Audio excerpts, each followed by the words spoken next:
안녕하세요. 에어스 베이직반 강사 임성덕입니다. 지금부터 에어스 베이직반 3주차 강의를 시작하도록 하겠습니다. 먼저 지난 시간에 배웠던 함수에 대해서 복습하는 시간을 가지고 넘어가겠습니다. 이제 여러분들이 함수에 대해서 좀 친해졌을 수도 있는데, 이 함수라는 것은 인자로, 그러니까 파라미터로 여러 가지 값을 받고 어떤 행동을 할 것인지, 어떤 기능을 할 것인지를 설정해서 만들어 놓은 것을 함수라고 생각하시면 될 것입니다. 이 함수를 정의하는 방법에 있어서 이걸 좀 어려워하시는 분들도 있는 것 같은데, 이 함수를 정의하는 방법, 이런 문법 구조는 많이 사용하면서 익혀두셔야 됩니다. 그러니까 함수를 많이 만들어 보는 습관을 가져서 함수를 만들 때 어떻게 사용해야 되는지 그거를 외우다시피 해두셔야 합니다. 다시 한번 설명해 보자면 퍼블릭 스태틱, 그 다음 반환 자료형, 트나 더블, 수의 이름, 바로 안에 파라미터가 들어갈 건데 거기서 먼저 파라미터의 자료형, 인트나 더블, 스트링, 그리고 이 함수 안에서 사용될 인자의 변수명을 선언해 주시면 됩니다. 그리고 이 안에서는 반환 자료형이 있다면 return, 혹은 뭐 출력하는 거라면 system out.println 이런 것들을 사용해서 하시면 됩니다. 먼저 밑에 있는 예시를 보면서 다시 설명해 드리겠습니다. 밑에 역시나 public static 있고 반환 자료형이 int입니다. 그 다음에 함수의 이름은 function 1 func1이고 그 다음에 인자로서 정수형 arg라는 수를 인자로 받습니다. 여기에는 반환 자료형이 있기 때문에 함수 안에서 return이 있어야겠죠. 그럼 두 번째 보시면 역시나 똑같이 반환 자료형은 두고 함수의 이름은 fun2입니다. 이 함수는 위에 거와 다르게 인자가 없습니다. 그러니까 파라미터, 즉 받는 인자가 없다는 뜻이고, 하지만 반환 자료형이 int이기 때문에 return이 있어야겠죠. 다음 세 번째는 void, 반환 자료형이 void고 함수 이름은 fun3입니다. 이 함수는 파라미터로 int형 arg라는 변수를 받습니다.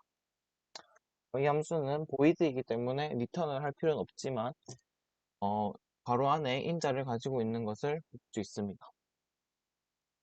다음으로는 void fun4입니다. void이기 때문에 혹시나 return 할 필요 없고 괄호 안에 아무것도 없기 때문에 인자도 없다는 것을 알 수 있습니다. 그럼 이런 함수는 언제 이용하고 언제 정의하는가? 만약에 똑같은 기능을 반복해서 사용해야 될 때 함수를 가장 많이 정의한다고 보시면 됩니다. 여기 보시면 특정 기능을 하는 코드를 묶는 다음에 void, fun, void의 형태로도 함수를 만들 수 있고 단지 코드를 묶어놓기 위해서 이 함수를 정의할 때도 있습니다. 그러면 뭐 더하기, 빼기 이런 함수를 만들 때 그 이름만 보고도 무엇을 하는지 알 수 있기 위해서 가독성을 높여주기 위해서 함수를 만들기도 합니다. 역시나 같은 기능을 하는 코드를 여러 번 써야 될 때 이 함수를 선언하기도 합니다. 다음은 함수의 오버로딩입니다. 함수의 오버로딩은 함수의 이름은 같지만 받는 파라미터가 달라서 다르게 행동하는 것입니다. 다시 한번 말씀하자면 함수의 형태는 같으나 파라미터가 다름으로써 다른 행동을 하는 것입니다.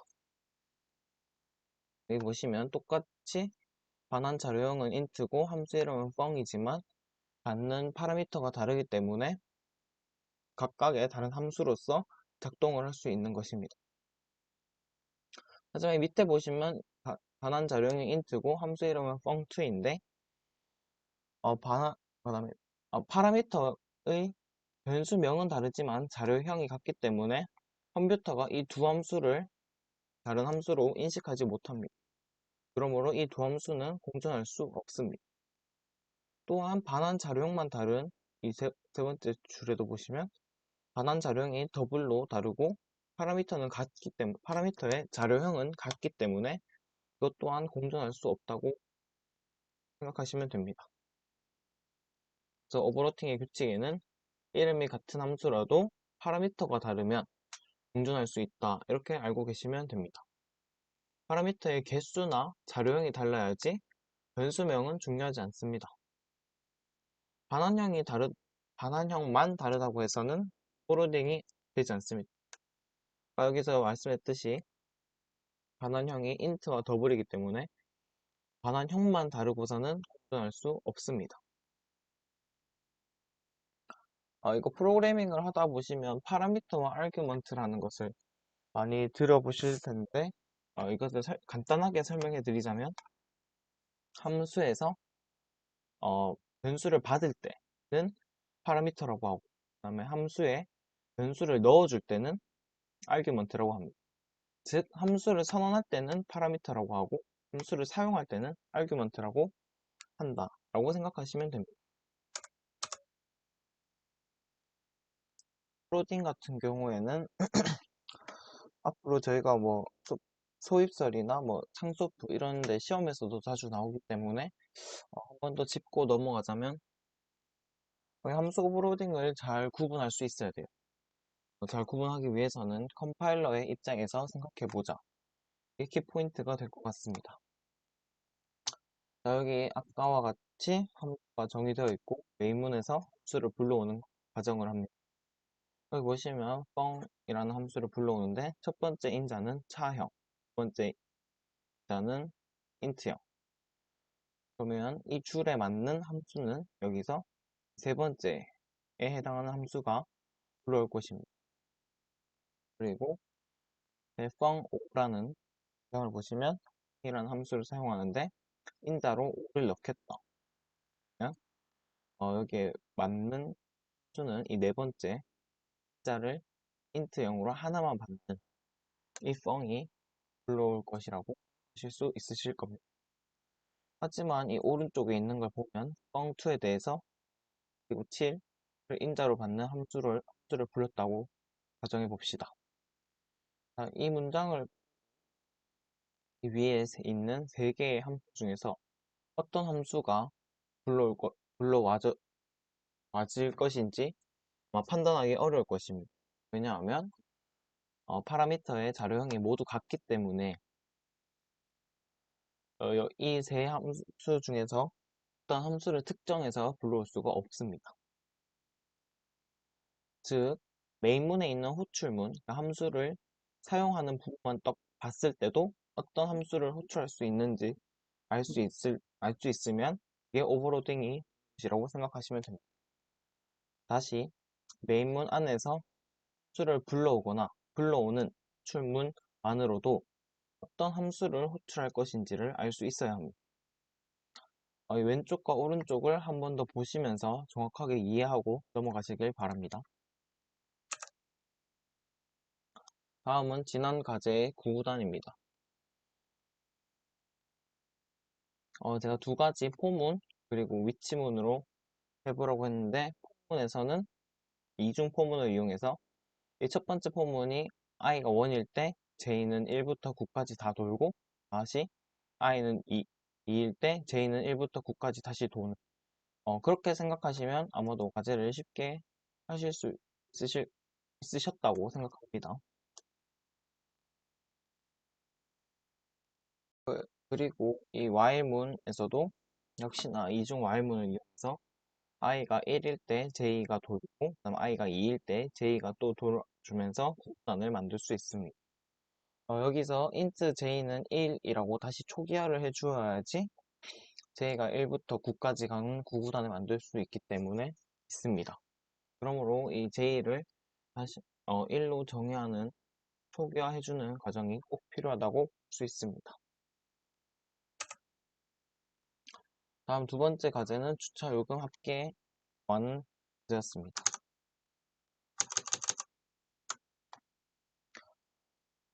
화면이 작아서 이걸로 보여드리도록 하겠습니다. 자, 보시면 ARR이라는 인트형 배열을 만들어주고 초기화해줍니다. 10, 12, 15, 60, 100, 300 이렇게 총 7개로 7개의 칸을 갖는 배열로 초기화해 줍니다. 그리고 주차 요금 합계를 보여야 되기 때문에 그 합계를 저장할 sum이라는 변수를 정수형으로 선언해 줍니다. 그 다음에 포문을 이용해서 요금을 부여해주고 그 다음에 더해주는 과정을 반복하겠습니다. 여기 보시면 fare라는 요금을 선언하고 0으로 초기화해줍니다. 여기서 초기화해준 이유는 포문을 돌 때마다 다시 초기화해주기 위해서 포문 안에서 초기화해준 모습입니다. 그리고 각각의 시간에 따라서 요금이 어떻게 변하는지를 만들어준 것입니다. 여기 보시면 처음에 10분 이상일 때 500원, 10분 이상일 때부터 500원씩 더해주는 모습입니다.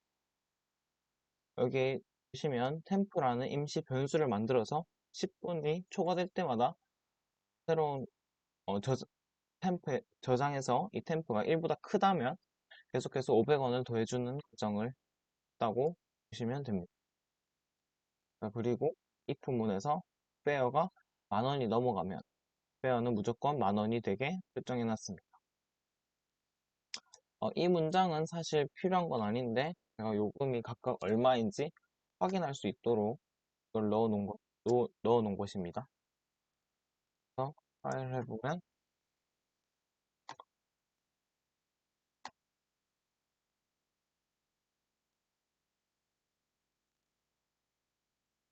여기 보시면 5분일 때 0원, 10분일 때 500원, 12분일 때 500원, 15분일 때 1,000원 이렇게 해서 총 19,000원이 나오는 것을 볼 수 있습니다.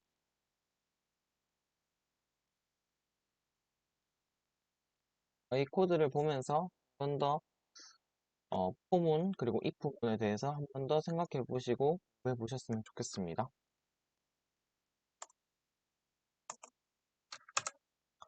자, 오늘 할 수업은 객체 지향의 꽃이라고 할 수도 있는 클래스에 대해서 배워보겠습니다. 저희가 객체 지향을 사용하는 이유는 다음 네 가지와 같은 큰 특징이 있습니다. 먼저 객체를 재활용할 수 있고, 그 다음에 지킬 수 있고, 그 다음에 중복을 막을 수 있습니다. 또한 어, 손, 눈으로 직관적으로 볼 수 있는 자연적인 모델링이라고 흔히들 얘기합니다. 먼저 왼쪽은 어, 객체 지향이 언어가 아닌 것으로 짠 것입니다. 여기 보시면 함수 fight 안에서 각각의 변수들을 다 저장해주고 그 다음에 이 함수에서 작동될 행동들을 다 선언해 준 것을 볼 수 있습니다.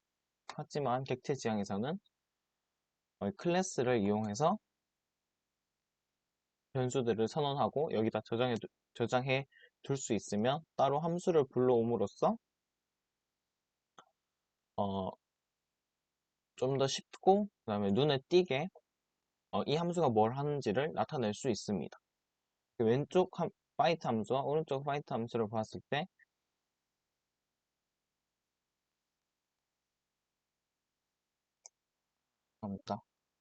뭐가 더 쉽게 눈에 들어오는지 볼 수 있겠죠?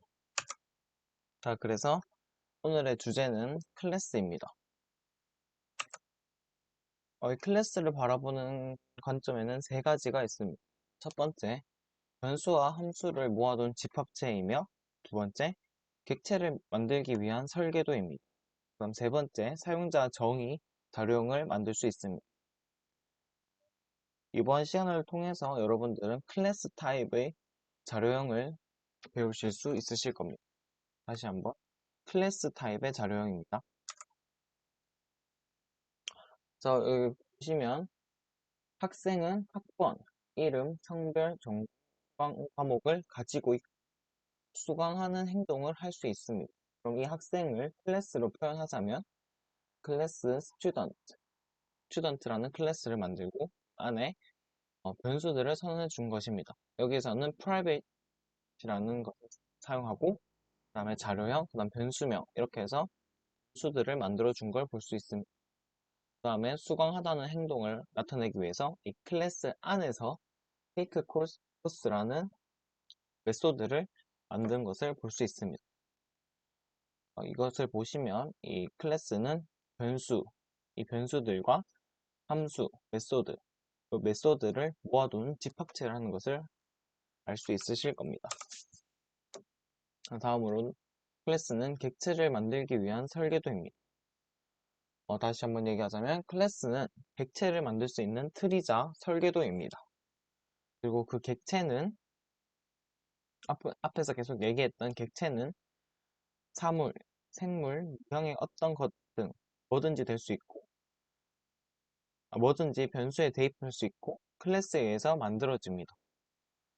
그 다음에 이 인스턴스는 관계를 나타내는 단어로서 객체는 클래스의 인스턴스입니다.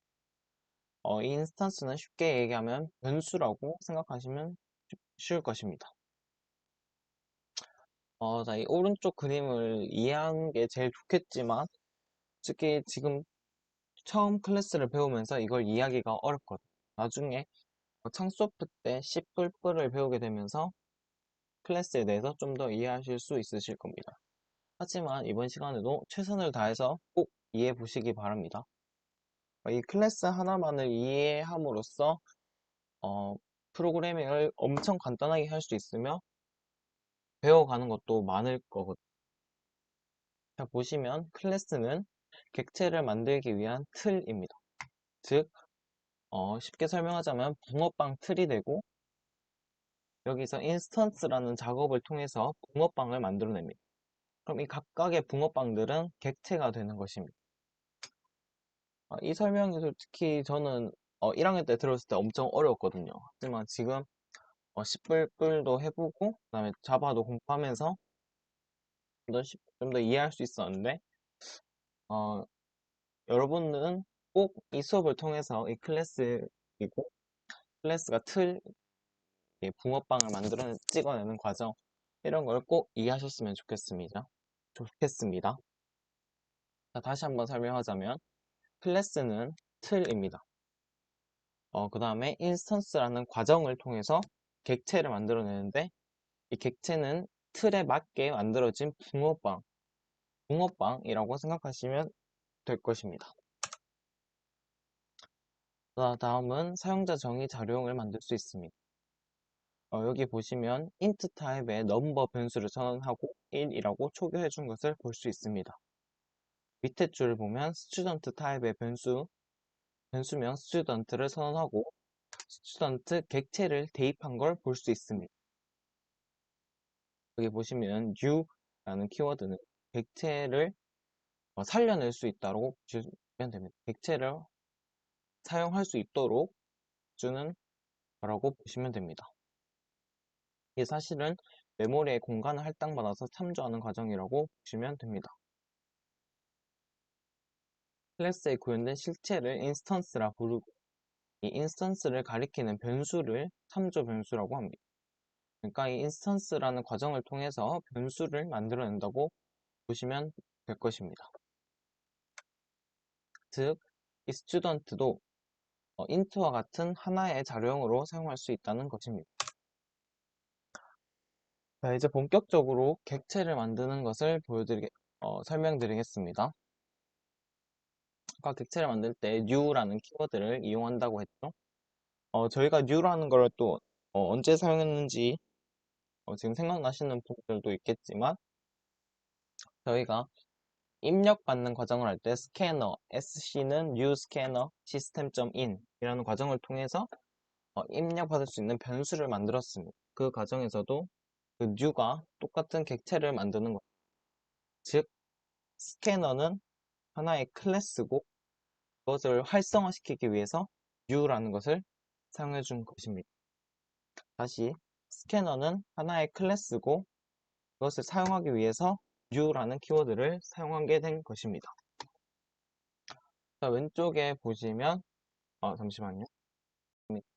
자, PPT를 고친다고 고쳤는데 덜 고친 부분이 있었고 다시 설명하자면 이 왼쪽에는 카라는 클래스를 만들어 놨습니다. 그리고 이 카라는 클래스 안에는 int형, 스피드, 스트링형, 컬러, 네임, 그리고 with 드라이브라는 메소드를 만들어 놓았습니다. 그 다음에 string 타입의 getName이라는 함수도 만들어 놓았습니다. 그 다음 이 메인문에 보시면 카는 mycar. 이게 저희가 많이 사용했던 int i라는 것과 비슷한 과정입니다. 즉 카라는 클래스 타입의 mycar라는 변수를 만든 것입니다. 다시 카라는 클래스 타입의 mycar라는 변수를 만든 것입니다.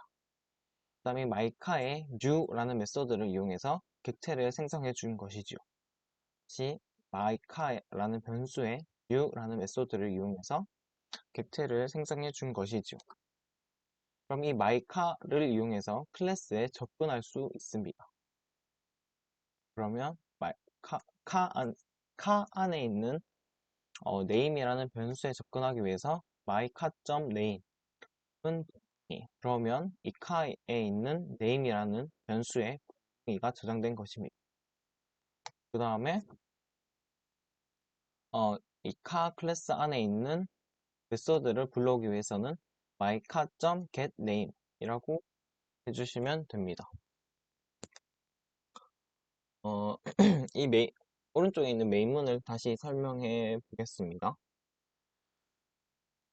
카 타입의 mycar라는 변수를 선언하고 new를 이용해서 mycar의 객체를 생성해서 객체를 생성해서 만들어 주었습니다. 그 다음에 카 안에 이제 이렇게 이 줄까지 했으면 우리가 카라는 클래스에 접근하기 위해서는 이 변수를 이용해서 접근할 수 있습니다. 그리고 접근하는 방법은 점, 닷을 찍음으로써 접근할 수 있습니다.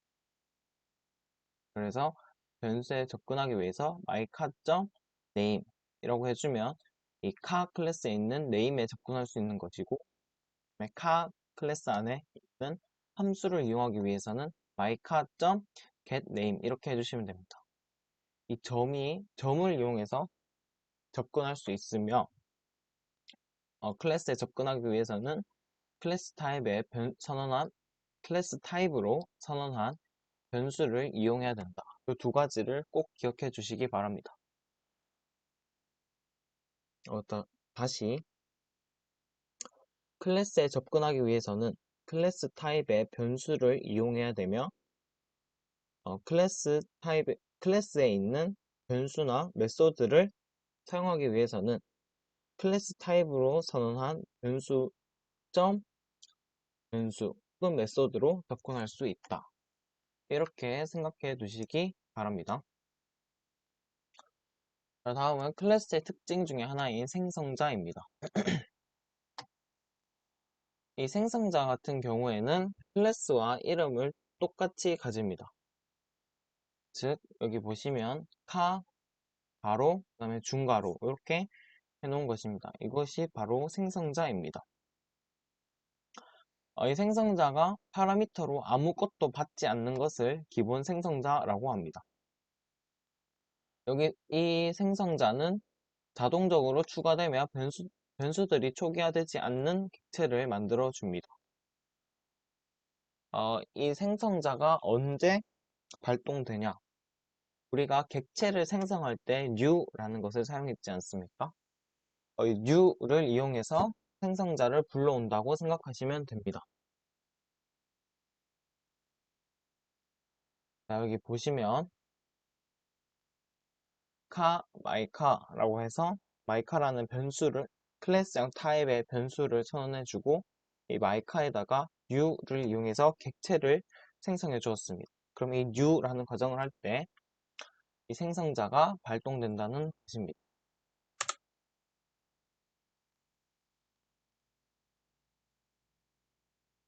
다음으로 다시 생성자에 대해서 조금 더 설명해 드리겠습니다. 아까 제가 앞에서 말씀했듯이 생성자는 클래스명과 이름이 같아야 됩니다. 또한 반환형을 정의하지 않아도 됩니다. 즉 생성자를 만들 때는 클래스명과 같은 카, 그 다음에 파라미터를 받을 수 있는 소가로, 그 다음에 행동을 적을 수 있는 중가로 이렇게 만들어 주시면 됩니다. 이 생성자가 메소드와 다른 것은 반환형이 없다는 것입니다. 그리고 다음 슬라이드에서 이 this가 무슨 역할을 하는지 설명해 드리도록 하겠습니다. 자, 왼쪽에 보시면 카라는 클래스를 만들었고 그 안에는 speed, color, name이라는 변수를 선언했습니다. 그리고 이 클래스 이름과 같은 카를 다시 적음으로써 생성자를 만들어 주었습니다. 이 카 그리고 옆에 토가로 안에는 파라미터들이 있고 이 안에서는 이 생성자가 하는 행동들을 적어 놓은 것입니다. 자, 여기 여기까지 이해가 되셨다면 이제 this에 대해서 설명해 보겠습니다. 여기 왼쪽에 보시면 name에는 A를 대입하고 생성자를 불렀을 때 name에는 A를 대입하고 color에는 B를 대입하고 speed에는 C를 대입한다고 되어 있습니다. 지금은 클래스에서 선언한 변수와 그러니까 파라미터로 받는 것들의 변수가 이름이 다르기 때문에 왜 무엇을 집어넣는지 알 수 있습니다. 하지만 이 클래스를 만들고 생성자를 생성할 때는 파라미터로서 받는 것들이 클래스의 변수들과 똑같은 경우가 많습니다. 그러면 만약에 이거를 왼쪽처럼 쓴다면 name은 name 이런 식으로 적게 될 것입니다. 하지만 이런 식으로 적으면 뭐가 뭔지 헷갈리겠죠? 그래서 사용하는 것이 this입니다. 이 클래스 안에서 사용되는 this는 클래스의 변수들을 불러온다고 생각하시면 됩니다. 자, 다시 클래스 안에서 사용되는 this는 클래스 안에 있는 변수들을 불러온다고 생각하시면 됩니다. 그래서 생성자를 보시면 클래스와 똑같은 이름 칼을 선언함으로써 생성자를 만들어주고 토가로 안에 스트링형 타입의 name, 스트링형 타입의 color, 인트형 타입의 speed를 파라미터로 받는 것을 볼 수 있습니다. 그 다음에 이렇게 생성자에 있는 변수들을 클래스의 변수에 대입해주기 위해서 this를 사용합니다. this.name은 name, this.color는 color, this.speed는 speed. 그러면 이 this는 앞에 말씀드렸듯이 클래스의 변수들을 가져오기 때문에 이 this.name은 여기 있는 클래스의 변수들입니다. 그리고 는 name에 있는 이 name은 생성자의 파라미터의 name입니다.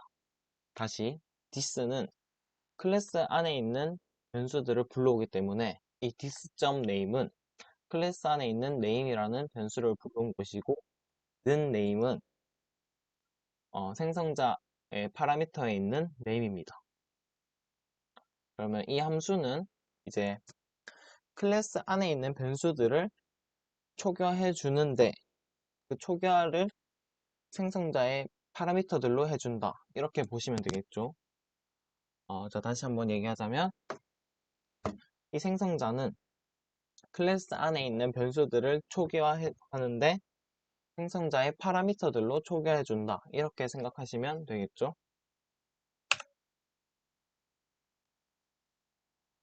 자, 다음은 실습입니다.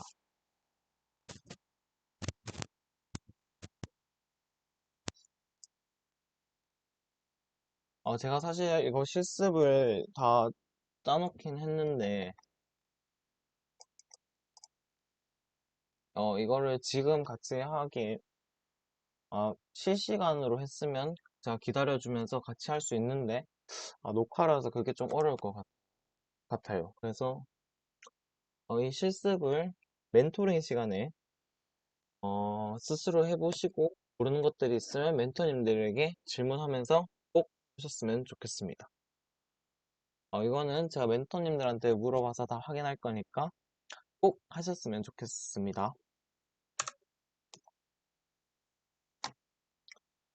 다음은 클래스 변수의 종류입니다. 클래스 내에서 선호할 수 있는 변수에는 세 가지 종류가 있습니다. 먼저 스태틱을 이용한 변수, 그 다음에 원래 사용했던 변수, 그 다음에 메소드 안에서 사용하는 변수입니다. 에 대해서 자세한 설명은 다음 슬라이드에서 해보겠습니다. 먼저 클래스 변수와 인스턴스 변수에 대해서 먼저 설명하고 다음 슬라이드에서 지역 변수를 설명해 보겠습니다. 이 클래스 변수는 우리가 똑같이 쓰는 대신에 앞에 스태틱을 써주는 것입니다. 이 스태틱을 씀으로써 이 num of car라는 변수는 클래스의 변수가 되는 것입니다. 이 인스턴스 변수는 클래스의 객체를 이용해서 사용해야 하는 변수이지만 이 클래스 변수는 클래스 자체로 사용할 수 있는 변수입니다. 그냥 간단하게 스태틱을 이용한 클래스 변수는 클래스를 이용해서 사용할 수 있는 변수이고 그 다음에 그냥 우리가 일반적으로 사용하는 변수는 객체를 이용해서 사용해야 하는 변수이다. 이렇게 알아두시면 좋겠습니다. 그 다음에 지역 변수입니다. 지역 변수는 메소드 안에서 정의되는 혹은 if문 안에서 혹은 while문 안에서 생성되는 변수들입니다. 여기 보시면 some 메소드 안에서 int j를 선언해주고 if문 안에서 int k를 선언해 주었습니다. 그러면 이 if문이 끝날 때 k가 소멸되고 그 다음에 이 메소드가 끝날 때 j가 소멸된다는 것을 알 수 있습니다. 앞에서 말했듯이 우리가 일반적으로 사용하는 변수는 인스턴스 변수입니다. 이 인스턴스 변수는 객체를 이용해서 제가 사용할 수 있다고 말씀드렸죠. 그러므로 객체한테 소유권이 있습니다. 즉 객체가 택시, 버스, 카 이 세 종류가 있다면 각각에 대한 변수가 만들어지는 것이죠. 즉 객체가 택시, 버스, 카 이렇게 세 가지가 만들어진다면 각각의 객체에 따라서 변수들을 이용할 수 있다는 것입니다. 클래스 변수는 스태틱을 이용해서 클래스 자체로 접근할 수 있는 변수입니다. 여기 보시면 num of car 앞에 static, 그 다음에 some static bar 앞에 static을 붙여줌으로써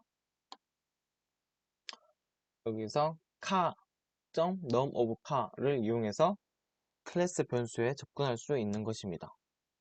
여기 보시면 car 클래스 타입의 버스라는 객체를 생성해서 bus.num of car 이렇게 접근할 수도 있지만 스태틱을 우리가 이용하는 이유는 클래스만으로 접근하기 위해서 선언하는 것이기 때문에 car.num of car로 접근하는 이 방법을 쓰셔야 합니다.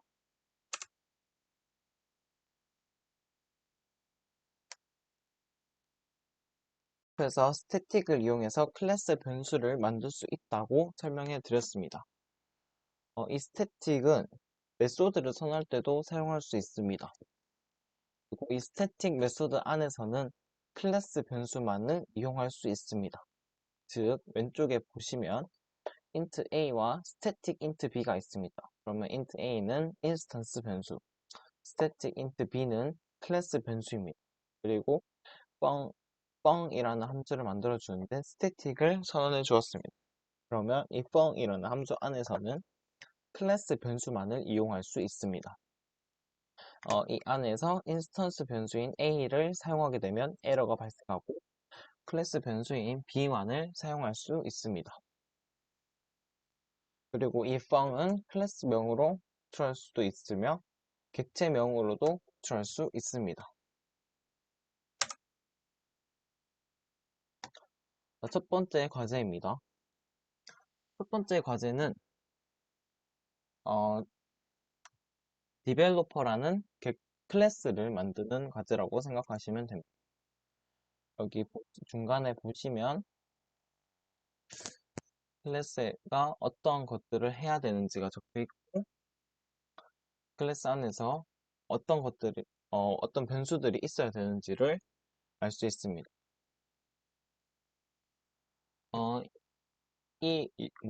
첫 번째 과제는 클래스를 선언하고 그 생성자를 만들어 줌으로써 이 과제를 해결할 수 있으실 겁니다.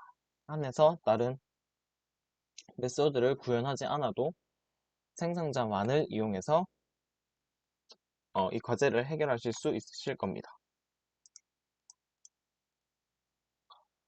자, 다음은 두 번째 과제입니다. rectangle이라는 클래스를 선언해주고 그 안에서 변수와 메소드를 만들어 주셔야 합니다. 네, 메인문을 보시면 클래스에서 어떤 것들이 필요한지를 알 수 있습니다. 제가 조금 설명을 해드리자면 첫 번째 보시면 인자가 없는 객체를 생성했습니다. 즉 생성자를 만드는데 파라미터가 없는 생성자를 만들어야겠죠. 그럼 두 번째는 똑같이 생성자를 만드는데 파라미터가 4개인 생성자를 만들어야 됩니다. 그리고 이 클래스 안에서는 show라는 함수가 있어야 되고 그 다음에 set이라는 함수가 있어야 됩니다. 여기 보시면 set이라는 함수, 그 다음에 show라는 함수를 만들어라 라고 되어 있는 거 보이시죠? 그리고 이 square라는 함수를 통해서 각각의 사각형의 넓이를 구해주시면 됩니다. 그리고 이 recurse라는 메소드를 이용해서 두 사각형이 같은지 다른지를 비교해 주시면 됩니다. 이 equals 함수를 이용하실 때에는 꼭 파라미터로 클래스형 타입의 파라미터를 이용하시길 바랍니다. 그리고 이 equals 안에서 비교할 때는 가로와 세로 길이를 각각 비교하도록 하시기 바랍니다. equals 함수는 클래스형 타입을 인자로 가로 길이, 세로 길이를 비교하시기 바랍니다. 아마도 이 equals 함수를 처음 따는 거라면 좀 어려울 수도 있으므로 멘토님들에게 질문을 많이 하시고 해결하시기 바랍니다. 3차 수업 여기까지 하겠습니다. 감사합니다.